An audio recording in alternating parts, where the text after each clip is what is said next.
Now to that breaking news, the House January 6th committee urged the Justice Department this afternoon to bring criminal charges against former President Donald Trump and his allies.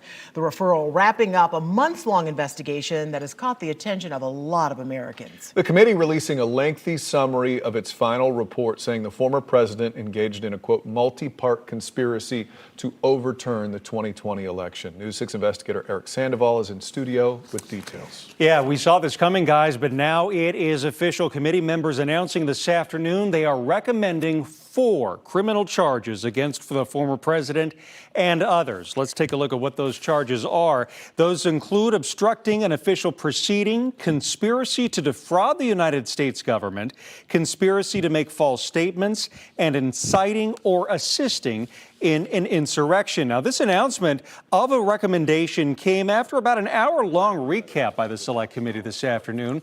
Now, it's important to note this. Get this. It was this day 2 years ago that President Trump sent that now infamous tweet calling on his supporters to come to Washington to protest, saying, "Be there, we'll be wild." Committee members say between today and January 6th, some supporters started conspiring. Representative Stephanie Murphy of Orlando is on that committee.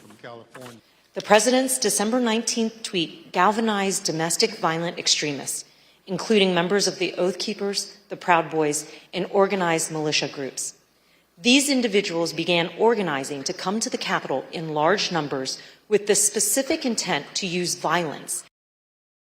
Now, at the same time this was happening, just down the street, a jury was being chosen in the trial of one of those accused of conspiring that day.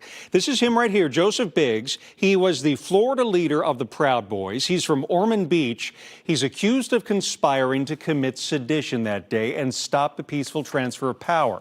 He is being tried alongside former national leader of the Proud Boys organization, Enrique Tarrio. Now, testimony in their case will not start until after the new year. If he's convicted, he faces a maximum of 20 years in prison. If the president is charged and if he is convicted, he faces a maximum of 25 years in prison.